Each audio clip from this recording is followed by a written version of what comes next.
There are legends round here, even if only in their own minds. Forgotten, but not dead.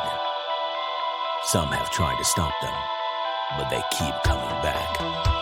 Coming to entertain you. They are the Crystal Lake Soldiers.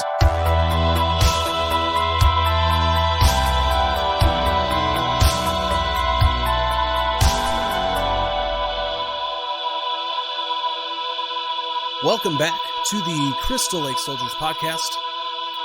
My name's Isaiah. I'm joined tonight by Mark and Sean. Ted is not with us tonight, but how are you guys doing this weekend? Pretty good, man. Pretty good, man. Pretty good. Awesome. It's been a good week. I actually got a lot of movie watching in this week. In comparison. Good. Nice. Yeah, well, it all kind of started with, because me and my wife took that trip to DC, and on like the plane ride and whatnot, I got some in, and then since then I checked out that new Doom movie on Netflix just because I was bored. Honestly, it's not that bad, in my opinion. Obviously, it looked like it might be alright, man. I still haven't checked it out. Yeah, I mean, obviously the CG isn't that great. In some areas, though, I think it looks pretty good. In some areas, it looks like it's straight out of a video game, though.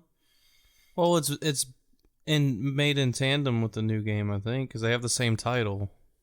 It maybe, but yeah, I mean, overall, it's decent because it's very minimalistic, which works for this movie. Obviously, it's not full on Doom like the video games, which is fine, because honestly, that would be super hard to do, to try to make it like the video games anyways. But it's very minimalistic, kind of reminiscent of like Alien and stuff like that, which kind of works to its benefit. And then like some of the costumes, you can very clearly tell they're rubber. The BFG, you can tell is fucking plastic because you can see the seams, but I mean that's just little things. That stuff don't bother me. Yeah. It's like a good B-Doom movie. Yeah. It's not bad. I found myself actually highly entertained. I mean, for not having to really pay for it, I thought it was worth a watch. And it's not overly long either, so it is what it is. It's not a bad movie, but it's not a great movie either. So it's just kind of one of those ones. If you just need like an hour and a half to veg out and just not think, it's perfect. So. But on top of that, I've been just kind of catching up on a lot of movies that I've been kind of putting off that I've bought and whatnot. So, but is there anything that you guys have been kind of keeping up on movie-wise this week? Actually, I've finished up the second season of Castle Rock. And okay. I have to say it was even better than the first. I liked the first a lot, but this just even... You don't even need to watch the first one. It has a small connection there at the end, but it's not something where it's so connected that you won't know what's going on, if that makes sense. Right. But, yeah, so if you're hesitant on one, I think you've seen the first season, but you definitely got to check out the second season. Okay. I still got to watch it. It gets a little dramatic there towards the end and some, but like it's worth it because you just truly see how fucked up she really is and part of why she is. So okay. So it goes into her past and everything. Pretty good, man. I enjoyed it. And I watched Kickboxer 2, which is nothing new. Hell yeah. It's just like probably my favorite Sasha Mitchell movie. So there you go. It always inspires me. There you go. It's a guilty pleasure, I guess you call it. Awesome. So I binged that You show on Netflix. Okay. The first season was pretty good. It's pretty creepy. The second season started out good. It got really off the walls crazy at the end. Seems like they're trying to make him into like a Dexter type show. Mm-hmm. And I don't know much about it, just that people say they like it. And I watched like a brief thing. It almost seemed like it was just a crazy boyfriend type movie. But yeah, that's how it starts pretty much. Yeah. And I also watched the Scout's Guide to the Apocalypse, which is like a 2-year-old movie, but it was pretty funny. Oh, okay, yeah, I know which one you're talking about. The Scout's Guide to the Zombie Apocalypse? Yeah. Okay. Yeah, it was pretty funny. I was looking for something that was in the same vein of Deathgasm because we love that movie so much. It was really fucking great. And that came up on a random list, so I rented it, and it was worth it. It's definitely worth the $3 to rent it, that's for sure. I actually enjoyed that movie. I thought it was funny. Yeah, I thought it was a good little movie. I still haven't had a chance to check that one. I've seen the trailers, though. I definitely know about them. Yeah. It's raunchy and it's funny. It's good. Yeah, it's really funny. But so is Deathgasm if you haven't seen that one. Right. I don't know if I mentioned watching that on here, but it was fucking funny. Yeah, Deathgasm is great. Yeah, it was like Evil Dead turned up to an 11. If it's still on there, it should be on Shudder. So, unless they've removed it recently. I think I watched it Prime like 2 or 3 weeks ago.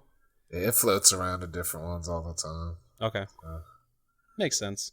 Because I know Joe Bob did a an episode on it. So, yeah, it's definitely on there still for news.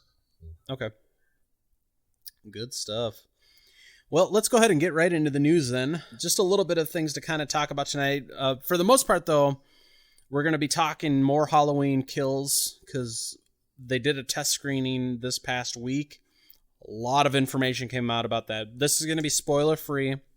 I haven't even looked into spoilers because I don't want the movie fucking spoiled for me. But we're going to talk about the different things that people have said coming out of that screening that they brought forth that isn't spoiler related. So it's going to be interesting because there's a lot of tidbits, and obviously you're going to have to take this with a grain of salt because it's all coming word of mouth. You know, whether it's true or not, it's a whole different thing. So Yeah. we'll definitely get into that here in a little bit. But just to kind of start off here, CW, wonderful CW, has reordered the Lost Boys pilot to be produced. And this is not the first time, because last year they ordered the Lost Boys pilot and they scrapped the whole fucking thing after making it. And I personally hope they scrap it again. Like, every time I mean, no offense to people who like their stuff, but every time I hear their name attached to a horror franchise I enjoy, I just get disappointed because I feel like it's going to turn into some episode of Twilight or something else. So Yeah, that was my thought at first. Especially with Lost Boys, man. It's vampires and it's teenagers. They're gonna bring the romance element into it. Yeah, and that's what we don't need. As we've talked a lot about recently. I mean, it's fine in some stories, I don't know, an element, but not like a focus. Yeah, I was gonna say even the original movie, it had the small element between the older brother and the one girl, but it's not what dominated the movie for sure. Yeah. Right. So it'll be interesting to see what happens here. I'm not looking forward to it. I've never liked any of the stuff CW's really put out. Even like their DC universe stuff I haven't really liked. But yeah, I liked Smallville back in the day. For a while until they got to the point where Clark Kent was out of high school, and then it was done for me. I don't know. It's just one of those things. Maybe this can be how they change our minds. Maybe. You never know. I just hear CW and I just cringe, just thinking about it, though. Yeah, I felt almost as bad as I felt when I heard the Crystal Lake series. Oh my God. Gonna be on there. Yeah. Thankfully didn't happen. So. One good reason that lawsuit happened, because it prevented that from happening. Yeah. The one good thing that comes out of that lawsuit. Oh well. But so that's... I have to say that to Sean Cunningham. Thank you for making sure the CW didn't make this show. God. Yeah. That'll be interesting to see what happens with that. I'm not expecting much. I'm with you, Sean. I hope it gets shelved again, because I really don't want to see them fuck this up. I mean, there's been... Yeah, it's a little too much. And it's network TV, so they're going to have to really water things down, too. I think there's interest out there for Lost Boys product, man. And like they did, about 10 years ago, had a couple of movies that came out, which is back and forth on who likes what on that. But right. Who knows, man? I don't think they're going to do anything good with it. But maybe someone else can out there. Yeah, I don't think it's gonna do it any justice either with that, but that's what that is. It is what it is. If it happens, it happens. If it doesn't, great.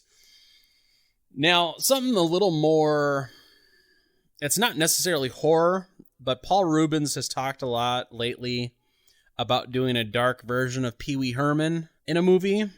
And I'm 100% down. Yeah, because when he was talking and he did an interview about this, he was talking about how Pee Wee gets out of jail, becoming a yodeler, and then moving to Hollywood to transition into movies. And then at that point, he'd become addicted to alcohol and pills. And he'd shock treatment in a mental hospital. I mean, it's just so out there, but honestly, I think it somewhat takes it back to the Big Adventure roots, which wasn't full out dark, but it had a weird undertone, man. Yep. And when I was a kid, like, what was her name? Mad Marge or whatever? Large Marge. She scared the fuck out of me. Yep. So.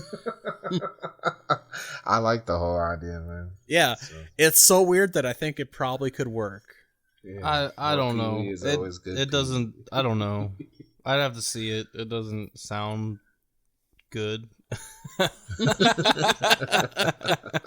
To each their own.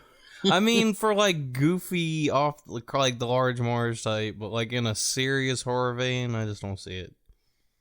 Yeah, that's where I think it's I don't think he's saying to be a dark movie. Yeah, it's not meant to be horror. It's meant to be dark. Yeah. So like a black comedy almost is how it seems. Yeah. But it could be interesting. I mean, I'd be all for like a horror themed Pee-wee movie. Think like Ernest Scared Stupid or something like that, you know? Yeah. I'd be all for something like that as well, but this could be weird enough with his little pitch here that I think it could possibly work in that just dark and just full of despair kind of vein. Paul Reubens is pretty talented. So yeah. I got faith in it. Exactly. If it gets to happen. Right. That's the key thing. If it happens. Hopefully we get to see some more Pee-wee in any kind of fashion. I would love, because I thoroughly enjoyed when they did the Netflix movie a few years ago. Yes, me too, man. And I enjoyed it. My kids enjoyed it. Like, it was good. It was almost like no time passed since the last one. So. I know, man. Makeup's great. Like, he's still Pee-wee. Yep. All right, let's take a look at some trailers for some upcoming movies that are coming up here shortly. So coming out on March 10th, we have a movie called Don't Speak. Now, when I first watched this trailer in the beginning, I thought it looked kind of janky and just kind of like very low budget, but it amped up pretty quickly, and it looks like a pretty decent creature feature. Yeah, that's what I kind of thought. It was a little on the cheap side, but it looked like it could be a good movie still. Like, I like the creature. Yeah. It looked like it was pretty violent as well. Like, it gets pretty intense. So, yeah, I thought it looked pretty good. I don't know. I'm finding more and more of those super, super cheap movies, like shot with video camera cheap, that I actually enjoy and end up actually being really good movies. Yeah. And not just to make fun of them either. It's what needs more exposure for sure. Yeah, get some fresh artists some chance to grow, give them some chance to make something new. I personally think that's what's missing in horror, and it has been missing for a long time, is everything got so big and it tried to take form in the digital way. It didn't fully. I mean, it's still trying to grab it out. That's kind of a separate subject, but right. It's when the VHS, and I don't know, it was when VHS first started, there was still such a strong theater presence, man, and it may not necessarily been easy, but I think it was a little bit easier to, actually have a theater crowd and more opinions instead of just random assholes on the internet. Right. You know what I mean? You had a larger audience maybe getting exposed. Because some of them, like, everybody's trying to look for such this fine and crisp thing, and it's like, all the shit that made us fall in love with horror was cheap ass fucking movies that had low budgets and they couldn't do all that stuff. So exactly. Well, some of these movies that are shooting in such high quality, high resolution, it makes it look fake to me. Yeah, it takes it away. It needs to have some type of grimy filter on it. For me, at least. Nothing wrong with that. Yeah, I agree. I agree 100% with that. especially with horror. I mean, horror is not supposed to be pristine and crisp and clean like that. It's like, not supposed for to be me, like that. I think a supposed to be like the perfect rebel example is, I know the movie sucks and it gets shit on a lot, but even though I like it a little bit, is the Rob Zombie's Halloween movies. The fucking the filters he put over the movie, I think it just makes the cinematography look absolutely gorgeous. Yeah. No, I agree with that. Yeah, I would agree. They're beautiful movies for horror movies, definitely. Even H2. I mean, that was shot beautifully, even though I fucking hate that movie. And Yeah, I that movie won't was ever hot watch it. garbage. But it was beautiful. It was. Yeah, I mean, it was. because he chose to shoot on film, and a specific kind of film. It gave it that grain to it, and it was absolutely gorgeous for a horror movie. And yeah, so it's definitely things get too clean and too pristine, and it's just too easy to do because you don't need to do much with it nowadays. You know, instead of taking that artistic turn, which takes more time and whatnot, and that's what's missing a lot of times, I think, from a lot of that's newer what horror happened movies. to animation. That's why animation got fucking changed to CG, because it's so expensive to take the extra steps and put the artist work into it. It's just so much more expensive. Yeah, a lot of I agree. time, effort, and talent goes into this. This is friggin' not horror related, but Pixar completely put Don Bluth out of business, and I loved his fucking movies. Yeah. Yeah, man. Like, for a guy that went rogue, he heavily competed. His movies are great. Yeah, so this one looks good. I do like that they went more of a traditional non-CG character for the creature in this. So definitely, you know, even go back like Creature of the Black Lagoon and stuff like that, because my wife loves that kind of stuff, and I think this would be one that she probably would like, because it's more of a practical creature versus CG and trying to make it so elaborate that it sucks. So, but No sci-fi channels. exactly. So it'll be interesting. I'm actually looking forward to that one. So that's definitely one to kind of look forward to, you know, next month. Now, coming in May on the 29th, we get an Amazon original. And this one actually looks really good. It's called The Vast of Night. It's a period. Yeah, I thought it looked pretty good. I love how it's set in the past, not to interrupt you. No, that's fine. I was just going to say it's a period piece, so it That's looks what good. I love, man. Yeah. I like that it's kind of got that mystery to it, so you don't know what kind of aliens they are, or are they really aliens, or are these guys just picking up some radio or whatever? Yeah, as much info that was there, like, it really didn't give a lot of info, so I was really intrigued, man. I'm looking forward to that. Like a good alien story sometimes. Yeah. Especially when it's set like back in the heyday of real life alien stories, like back in the 50s and 60s when that shit was popping up all over the place. Yeah, especially in that, I think they're in New Mexico, so kind of in that area too. Yeah. So it all kind of plays all together with all those key factors. So it'll be interesting to see what way they go with this. And Amazon usually does a really good job with their stuff, so yeah, man, I'm excited with this. Say that a lot of the upcoming stuff looks really good. Like, they're getting me more interested in Amazon content. That Hunter show looks really good. Yeah. Yes, definitely. So that's definitely something to look forward to in May.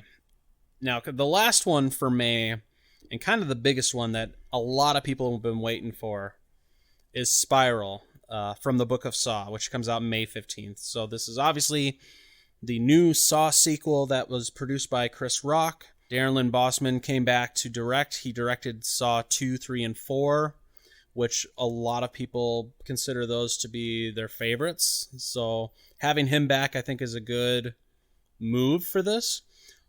But at the same time, it looks different enough that it's not kind of the same thing over and over again. Well, that's one thing I like, is that it's even the title is called Spiral from the Book of Saw. So it's like a chapter somewhere, I don't know how it's connected, out of the story, instead of just another rehash or more of the same stuff. Yeah, I was watching it and I was wondering how this was going to play out. Is it in the same timeline? Is it a prequel? Is it a sequel?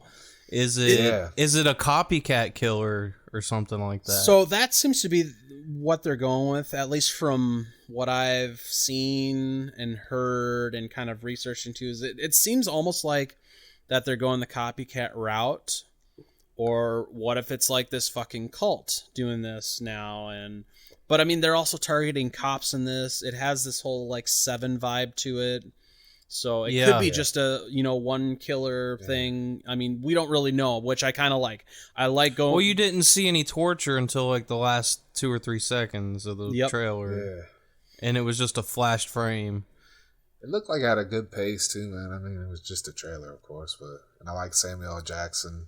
Yep. Ready to play games, motherfucker. And so, yeah, it looked pretty decent, man. Like, the very beginning of the trailer when they're bumping the stereo, and I was like, "Oh, Chris, what are you doing?" But it quickly changed. Yeah, it looked like a cop comedy. Yeah, exactly. Like we're about to watch Bad Boys. It quickly changed and actually looked like a horror flick. Yeah, and I like the fact that they're not like we were saying, they're not going off the old tropes from the original movies and whatnot. Because obviously you didn't, I've watched the trailer a few times, so I don't know if they featured like Billy the Puppet. I thought they said somewhere that he was in there somewhere. He might have been. I didn't see him. There was a part in the subway where it looked like that might have been the back of it, but you couldn't really tell. Yeah, that's the only scene I really remember. Because I mean, it's going to be interesting. I'm glad they didn't show too much, because I want to go into this not knowing a whole lot about the movie, which really horror really fucks up a lot of the time nowadays, is they show you way too much. Black Christmas, I'm looking at you. But anyways, it's been almost a month since I've harked on Black Christmas, so it was needed. I completely forgot about it. Gotta take my jabs when they're there. But anyways, so they didn't show a whole lot, which I loved. So you know the basic premise.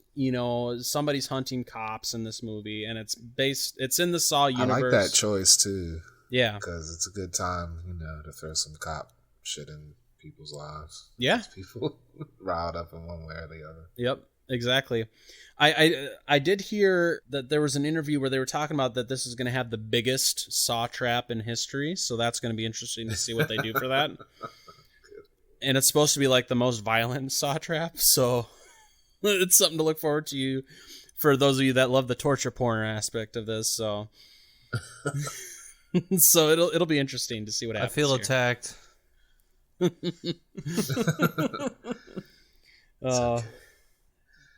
I love a good saw trap, though. So it's called church. Exactly. So good stuff. I'm very much looking forward to this movie. That's for sure. I can't wait for Saw. I love the Saw movies. Actually, I even like Jigsaw, the most recent one. I like what they Jigsaw. did with that one. That was good. Yeah, there's quite a few I actually haven't seen. Like, it's not my favorite franchise, but there are certain ones I've seen that I did enjoy. I liked all of them, even the bad, stupid ones. I liked them just for the torture porn aspect. See, I feel your judging eyes from here, Sean. No, because I'm in the same boat, because I actually really do enjoy the Saw series. I don't think there's anyone in the series that I don't like, at least a little bit. Well, there's like ones where I don't like the twists at the end or the story parts, but like the intricate, the traps, I like all of them. Some of them seem easily beatable, but the people in the movies are stupid. Right. Like the one where they had to stick their hands in the box with the retracting razor blade. If you could use both of your hands on one of those boxes to hold the blades open while you get your hand in there and grab the key, you would have been golden. Yep. Shit like it's just stupid stuff. But then again, we've said it before. If there wasn't stupid people, then what would be the point of horror movies? There would be no fucking movie. Thank you, stupid people. Thank you. Thank you for being our entertainment. So definitely looking forward to that. So that's kind of what we got for trailers for this week. Now let's take a look at a little bit of Blu-ray news here.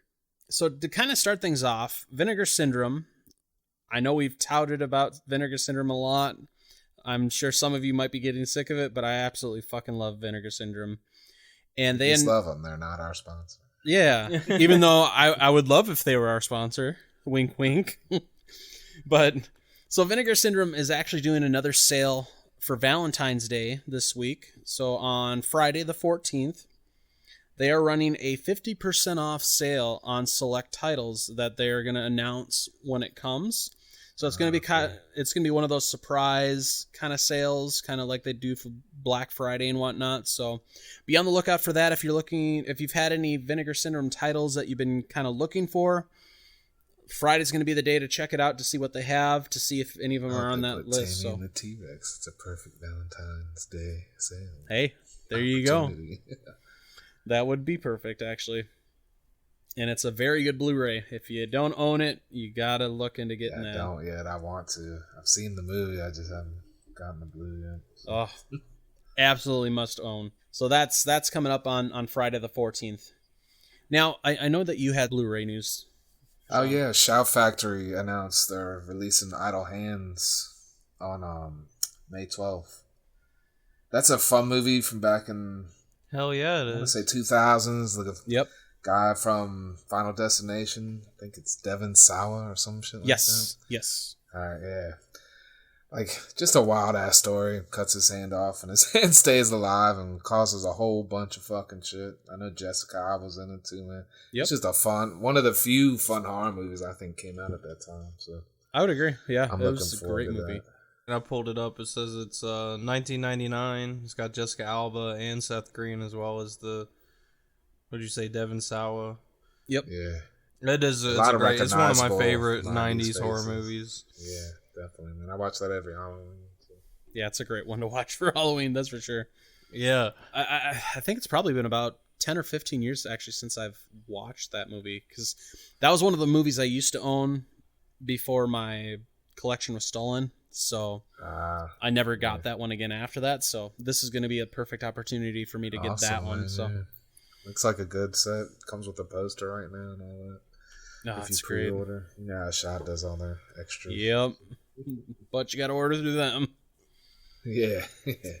But which is fine. I mean, it is their product, so I mean, why not support them for it? But that's definitely a good one. Now, I know that Ted isn't with us, but he did record some other Blu-ray news that we're going to put here. So go ahead and take it away, Ted. Hello, everyone. Sorry I couldn't be there tonight, but I do have some juicy Blu-ray news. So let's just get right down to it.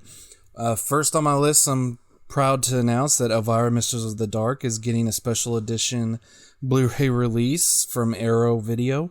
This is about 6-7 months after Image Entertainment released their Bare Bones release, so this is definitely the way to go. It's going to have a documentary and some other goodies on it, so definitely get that. Also, April 28th, we are getting an early 2000s horror film released on Blu-ray, The Backlot Murders, which stars Corey Haim and Charles Flesher, who's the voice of Roger Rabbit. So that is getting released. Shout Factory is releasing two more Frankenstein movies from the Hammer film series, which will be The Evil of Frankenstein and Frankenstein and the Monster from Hell. Those are both coming out May 19th, so that is getting close to completing the Frankenstein series from Hammer. We just need The Curse of Frankenstein, Revenge of Frankenstein, and even though Frankenstein Must Be Destroyed has already been released on Blu-ray by Warner Brothers, it'd be nice to get a nice collector's edition from Shout if possible. Shout Factory is also releasing April 28th. Escape from L.A. Fun John Carpenter flick. I always enjoyed that one. Two more Andy Sidaris flicks are getting released on Blu-ray on March 17th, and that is Fit to Kill and Hard Hunted. Looking forward to those. May 26th, Shout is releasing Day the World Ended, which is a Roger Corman flick from way back in the day. Hot Dog the Movie is coming out soon, comedy that is being released. The standalone edition of When a Stranger Calls comes out this Tuesday from Mill Creek as part of their retro VHS style. So it's going to have a slipcover. Troma's Terra Firmer is also getting released this Tuesday on February 11th in a 2-disc collector's edition Blu-ray release. I am very looking forward to that. The Wizard from Shout Factory is getting released March 24th, and that is a 2-disc special edition. And don't forget also that My Bloody Valentine, the original My Bloody Valentine, is being released by Shout Factory this Tuesday on February 11th. So that is going to be amazing. And from my understanding, the uncut version is a new scan. They managed to find the original print, and so a new scan was able to be made, unlike the previous DVD and Blu-ray release of it, where it was basically just the uncut scenes were spliced in and the quality dropped. Even though it was cool to finally have that in the movie, this will be fantastic if it is true what I heard and read, that it will be a new scan, and so the whole movie is going to look beautiful.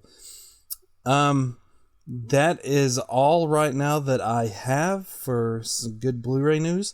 Again, I am sorry that I could not be there tonight, but I will be there. I should be there next week, and I'm sorry for leaving y'all because I know that the other 3 guys are so boring, and I'm just the most interesting one. I apologize for letting you all down, but it will be rectified in the future.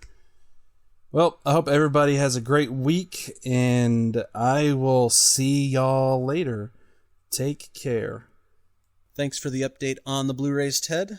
We will definitely see you next week. You better be here next week, or I'm going to find you. Else. Yeah, we'll come to Texas Frightmare for more than just fun. Uh-huh. I know where you live. Me too. Don't forget that, Ted. But anyways. Hey, I wanted to mention one thing before we get into the main topic. Yeah. It's the director of one of my favorite movies from back in the day, George Dugdale, passed away. He made Slaughter High. Okay. And it's like, that was his, believe it or not, his first and one of his only 2 movies that he ever made. But oh wow, he's one of my inspirations for trying to actually try to just go at it and do one of my stories and make a movie. Because the fact that was his first flick was pretty impressive to me. So, yeah. Rest in peace, George Dugdale. Definitely rest in peace. That sucks. There's been a lot of people fucking dying lately. Yeah, I know, man. It's It's ridiculous. hard to keep up. Kirk Douglas, I mean, he wasn't a spring chicken, but that was pretty wild. Yeah. That dude lived a long life, though. Holy crap, 103? Yeah. I hope I can make it that long. Right. That sounds terrible. Tonight we are talking about Halloween Kills. So this is actually the first news that we've had in a while for Halloween Kills. And they recently did a test screening for the movie. So they have at least a rough cut of the movie done that they showed. And actually, it's been almost all positive notes coming out of this screening, which is a vast difference from Halloween 2018. Because they had to go through after Which feedback. is a good thing, yeah. Because they had to do a lot of reshoots for 2018. And I'm sure there still may be reshoots for Halloween Kills. This is not to say that they're done with this and that they're not going to do reshoots. But the fact that it's almost universally positive on this screening really says a lot. So let's just kind of take a look here. And once again, this is not going to be filled with spoilers. So if you're looking for spoilers, you're not going to find it here because I don't fucking want the movie ruined for me. So I'm not going to be looking for spoilers. So one of the first things and kind of one of the main things that everybody's noted off of this screening is that the eerie blue lighting from that they used in the first one is back. So it's got that look of Halloween in this, which I'm a big fan of. That's really good, man. I like the sound of that. So yeah. So that's good that they're trying to tie things in while still trying to be original and continue on from 2018. They're tying things back to the original one, which I love. And there's more of that coming up here. So in this movie, Michael Myers is ultra violent and brutal. In this, they're saying that with regards to the kills, this is supposed to have the highest body count in any of the Halloween movies, and most of them happen on screen, from what they've said. That's cool. I always get leery when I get promised ultra-violent good kills. Yeah, It never that's seems to exactly pay how off. I felt. Yeah. And I think 2018 wasn't that bad for off-screen kills comparatively to the rest of the franchise, at least. We'll see. I mean, it sounds cool. Yeah. Yeah. I mean, I do like when Michael Myers is a little bit, has that aggressive, brutal tone to him. So Yeah. I hope, it's true. And I missed putting this in our little outline here. But the other side of that coin is that even though he's ultra violent and brutal, a lot of people said his stalking is back that he did in the first movie. So I don't know if they've got Nick Castle doing the stalking portion of this or whatever the case may be, but it's back to the 78 Myers where he's stalking I in the dark. Personally, because I like that aspect in the movie anyways. It's something because I'm not the biggest fan of the 2018 one in the group. But that was one thing I thought was missing in that is a little bit of that mystery and stalking sense about him. So yeah, nope, and I agree with that because that was definitely missing from 2018, and if they're bringing that back, that's makes it that much better in my opinion. Because I've said it before, I absolutely love 2018. It's probably my favorite Halloween movie besides the first one, and if they're bringing back the stalking, that's going to make it this much better in my opinion. To kind of go along with that, with them bringing back kind of the classic Myers stalking and whatnot, we have talked about in previous news segments for this that they were more than likely doing flashback scenes. So that has been confirmed. And the flashback scenes are, from what people have said, are incredibly well done, but they don't overstay their welcome. They said altogether it's about maybe 7 to 10 minutes of flashback, and that's it. So it's enough to give you a taste. It's a recovery group of everyone who's been affected by this killer. Everything said in these rooms just made me feel more like that shit. Yeah, I don't. Yeah.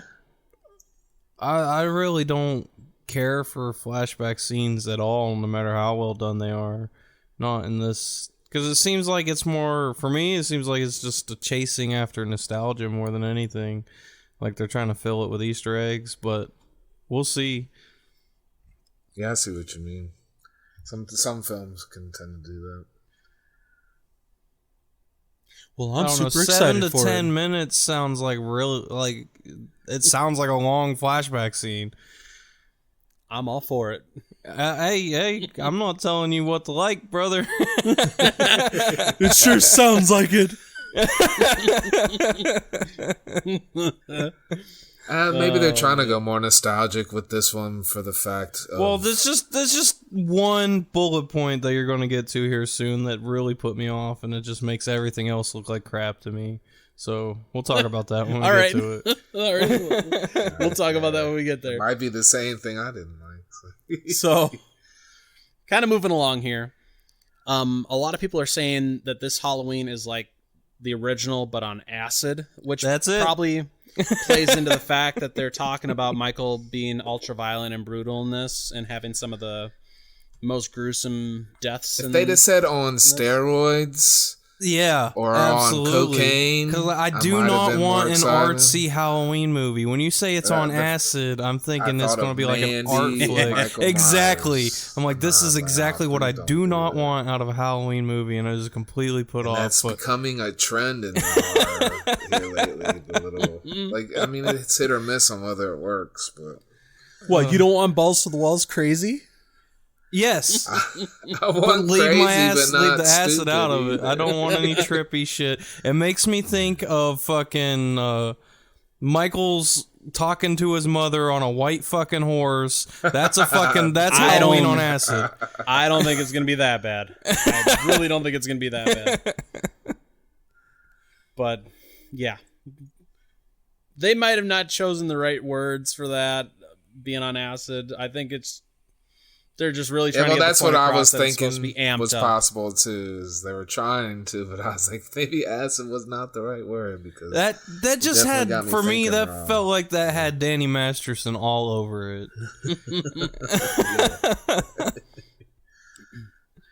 So, anyways, I'd like it to be crazy. I just don't. Right. I don't know. I don't want Michael Myers to turn around and his blade be 8 feet long. And it's got purple lighting behind him, and some freaking elf jumping in the corner. Or he turns around and he's Definitely somewhere don't do else that. and he's confused, or he turns around and he's adult Michael walking through his childhood or some dumb shit like that. Yeah, I doubt we're getting anything like that. I really doubt it. Really highly doubt it. Because that would just fucking ruin everything. Yes. I think they meant something like on steroids, where it's just an amped up version of Halloween. I think that's all that they were meaning by that. Yeah. So, That would have definitely been better received. yeah. It's just all wording. So, they are saying that there are going to be more callbacks to previous Halloween movies in this. Just like 2018 did, but it's still going to stay original. From what they're saying. So it's still kind of got its own story, but it does harken back. Which, obviously, we already know all these people from the original Halloween are coming back. So, I mean, that's one way that they're doing callbacks to the original. Well, But, I'm fine with that as long as they don't do it. I thought the callbacks in 2018 was one of the weakest parts of the movie because it seemed like they were only calling it back to make fun of it. That's what I felt like too. Yeah. One of the things I didn't like about the movie. I get, like, I don't know. That's a whole separate subject. I don't want to get into it right now. I mean, I know the way it sounds. I absolutely loved Halloween 2018. I was an naysayer before I watched it, and they proved me wrong. So maybe this one will do the same thing. I fucking hope so. Yeah, I'm definitely keeping an open mind about this one. That's for Yeah, sure. absolutely. It's the only I have to, you know what I mean? Because I want to see it. I want it to be good. So. yeah. So, kind of going back to the flashbacks, they said that they do include the original 78 style mask, which I is love great.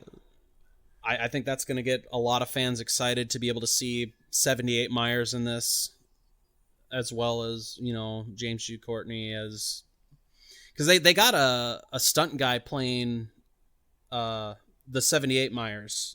And actually, the stunt guy was... actually in a fan film from like 10 years ago playing Michael Myers when it was like Michael versus cool. Jason or That's cool. or Friday the 31st, I think is what it was called or something like that. But it was an older YouTube video that they did Michael Myers versus Jason basically, and he played Michael Myers. So for him to go from there to playing Myers back in 78 when he was 21 is got to be like a dream come true for this dude. Yeah. You know, That's awesome. Yeah. so I think that's great.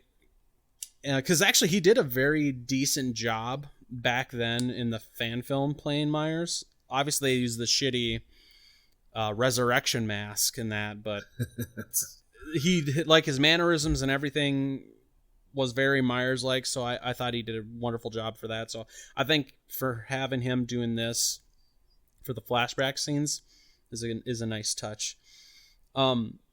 Now, with the movie, because obviously we have all these characters and whatnot that we've talked about, they said that even though this is such a brutal horror movie, it's a lot of people are saying that it's actually a very emotional movie too, and that each character like gets their own time to shine in the movie and to make you care about them, from what a lot of people are saying. So Get to have their moment to recover from their past with Michael. I'm not making fun of it. That's just what I'm thinking. Sure. So it'll be interesting to see how this plays out, you know, especially if it's supposed to be all this emotion in this movie too. They said it's pretty evenly balanced though, you know, even with all this that's happening. They said it's a very well-paced movie so far, for how it's been cut thus far. And with that, they also said like the humor is placed better in this film than it was in the 2018 movie, because that was like a big complaint about the 2018 movie, was just how the humor was just so like off in some areas where like, was that really needed to be there? Oh, I got peanut butter all over my penis. Yes, stuff like that. Yeah. So they also said that the jokes happen, but they're not being made by like the main cast. So it's not like you have like one of the main characters saying something like, I got peanut butter in my penis or anything like that. So it's good humor placed in well placed areas, and it's done as just to kind of break the tension a little bit. That's but it's all not it should be in a horror flick, honestly. Most of the time, unless it's a horror comedy, is more of a comic relief than actual here's something. Exactly. I guess same thing. Yes. So Hopefully that works. That's good. Yeah, so I'm all for that. If it's there to break the tension and to kind of like ease you back down a little bit versus trying to be adrenaline filled the whole time, I'm all for that. Because that's the one thing that I will say about the 2018 movies, that they went a little overboard with the humor at times. Some of it was funny enough that I loved it, but a lot of it can be a little much. Now, the final thing with this movie that came out of this is a major character is supposed to be returning in this movie. And with that, it's nobody that they've announced thus far. Yeah, it's hard to say who it would be. Yeah, I mean, it seems like, it's every like other announcement that's the exact announcement. A major character's coming back. God damn it. And I think this is one that they want to try to keep under wraps as much as possible. I'm sure somebody's already. I'll say this: somewhere. there ain't too many left, and I hope they're not taking a turn that they might. But it could be exciting. It could be really terrible too. So yeah, I am guessing it's probably Dr. Loomis, especially if they're doing the flashbacks. Yeah, if it's done in a flashback, that might not be so bad. They try to recreate or have another Loomis. I don't know. Right. If they did a flashback, would they just use old footage with Donald Pleasance, or would they recast? That's the big question for me. Honestly, they'd probably recast. Because there isn't much unused footage that you can actually use that hasn't already been used. So if I were to guess, they're probably going to recast, because they do have a sound-alike that sounds like, Donald Pleasance. Plus, their location director, or whoever it was from the 2018 movie, actually looks almost exactly like Donald Pleasance. So they could. So are they going to grab a look-alike and have him like lip his lines and dub over? Yeah. It wouldn't be the first time a movie's done something like that. So yeah. I was just thinking how much extra work that would be. Well, I mean, if they've already had it in the test screening, then it's already been done. So yeah, that's true. But that doesn't excite me. But we'll see. I feel the same, but only because it seems like they keep bringing back old characters constantly. I don't mind it, honestly. Right. But it feels like if it was like one announcement, like we're bringing back this character and this character and this character, instead of this week, hey, we're bringing back an old character. Next week, hey, we're bringing back an old character. 3 weeks later, it's like, yeah, I really don't care anymore. I mean, it's true, because it kind of, you lose the specialness of it. Right. Keep that. You could have kept everything. Some of them secret. We already know who everyone is going to be in the movie, practically. Yeah. That's like what I was asking before with the Royal Rumble. It's like if you guys know everybody that's in it, it takes a lot of the excitement out of it. Yeah, that's true. Yeah, that's one thing they needed. That's why the women's Rumble was a little better. They had more surprise. Exactly. But yeah, so that's kind of covering everything that came out of the Halloween screening, minus any spoilers that people might have leaked. We'd love to hear what you guys think of what's going on with this movie thus far. What are you excited for, or things that you're hoping happen in the movie? we would love to hear what you guys think. You can always reach out to us through our social media. We are on Facebook, Instagram, and Twitter, all at CLS Podcast. Happy Valentine's Day for those of you that celebrate that. We kind of missed out on an opportunity to do a review. We could have reviewed like My Bloody Valentine. That's what I was looking for. Or Valentine, the terrible movie from the early 2000s, but that's all right. That we could do that next year or something, but be on the lookout. We'll be back next week. We appreciate you guys. Thank you for checking out this week's episode, and we will see you next week. Thanks for joining us today for the CLS Podcast. Check us out at www.clspodcast.com or join in the conversation on social media with the hashtag CLS Podcast. Until next time, stay safe, campers.